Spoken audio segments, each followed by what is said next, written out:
पूतना भगवान को लेकर वन की ओर जाती है। अब दूध पिलाने लग रही है, कुछ दूध तो भगवान ने दूध ग्रहण किया, फिर उसके प्राण पीने लगे। उसको तकलीफ हो रही है तो वो जोर से चिल्लाए, लाला मोहे छोड़, लाला मोहे छोड़। लाला कहे ऐसे तो मैं किसी को पकड़ता नहीं, और पकड़ लूं तो मैं उसे छोड़ता। नारद जी सोचे कि ऐसा हो गया तो फिर भगवान आएंगे कैसे। तो नारद जी एक कमल का पुष्प लेकर कंस के पास पहुंचते हैं। जल्दी जल्दी बैठिए, जितनी जल्दी खड़े होते हैं उतनी जल्दी बैठना है।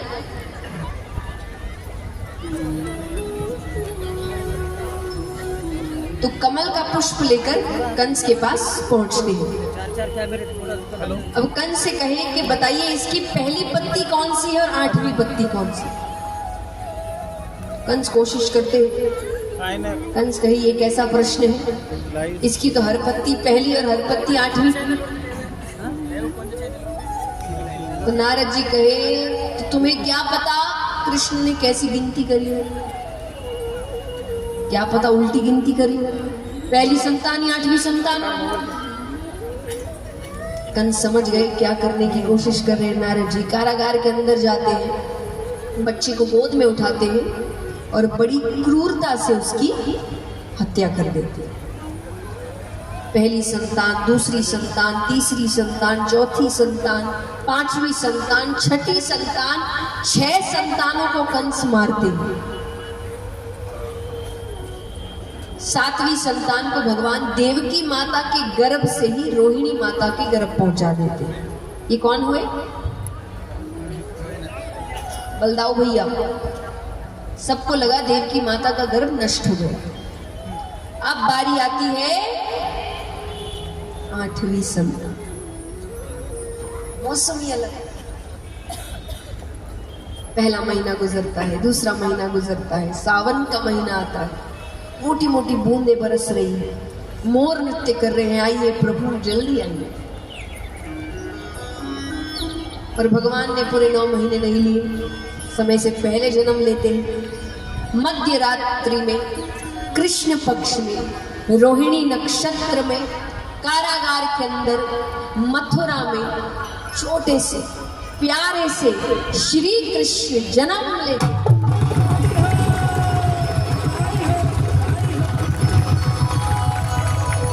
अब यहाँ भगवान वसुदेव जी से कह रहे हैं कि ज्यादा समय नष्ट ना करें, मैंने सारे कार्य कर दिए, बेड़िया अपने आप खुल गई, दरवाजे खुल गए, सारे सेवक सो गए, मुझे जल्द से जल्द गोकुल लेकर चले।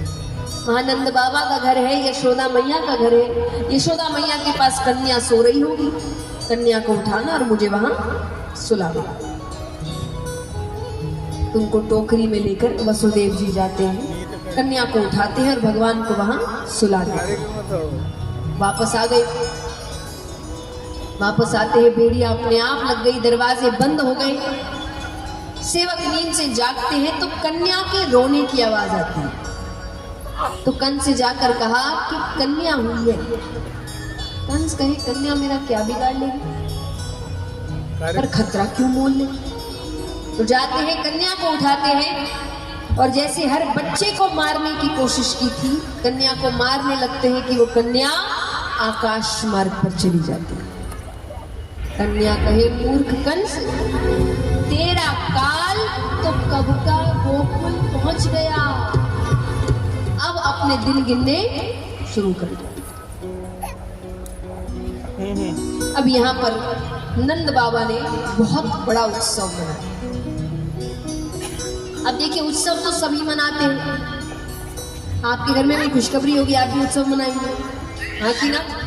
अब सब अपने अपने सामर्थ्य अनुसार मनाते हैं, तो उत्सव लेकिन सब मनाते हैं। फिर हम में और नंद बाबा में फर्क ही क्या रहेगा। नंद बाबा ने उत्सव के साथ साथ बहुत दान किया।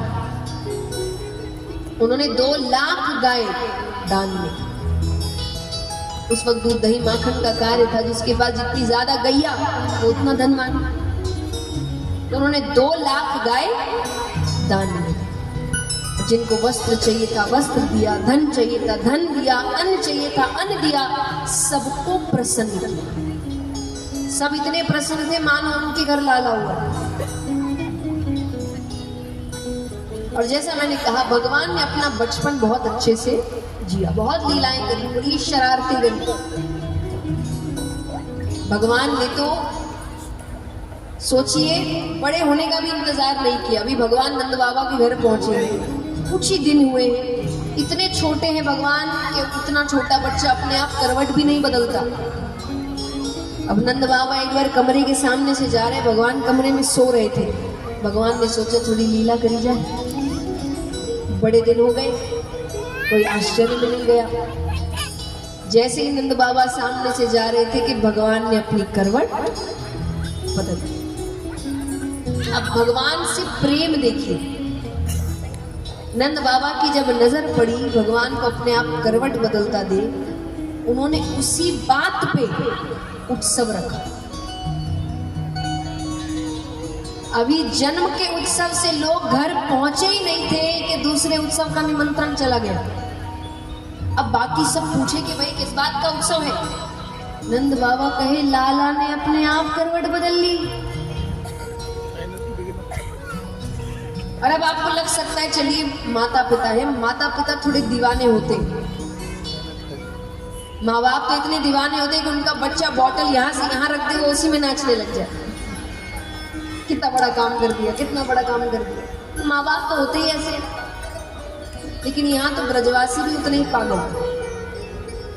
ऐसा नहीं कि नंद बाबा बता रहे तो वो कहे कि भाई ये कोई उत्सव मनाने की बात है, वो उससे ज्यादा नाच रहे। वो नंद बाबा से कहे आप उत्सव की तैयारी करिए, हम सबको बुला के लाते। तो सबको भगवान से इतना प्रेम हो चुका, बहुत बड़ा उत्सव रखा। अब भगवान का नाम रखा गया, तो भगवान का नाम रखने के लिए कहा गया था कि जो नाम रखते वो कहे ये बड़ा ही टेढ़ा पुत्र हो, ये हर काम टेढ़े करेगा, ये श्रृंगार टेढ़ा रखेगा, ये मुकुट टेढ़ा रखेगा, ये खड़ा टेढ़ा होगा। तो नाम भी ऐसा रखते हैं जिसको कहने में जीभ को टेढ़ा करना।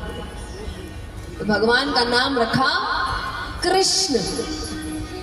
कृष्ण कहने में जीभ घूमती है, बोलिए घूमी, जिसकी नहीं घूमी गलत बोल रहा।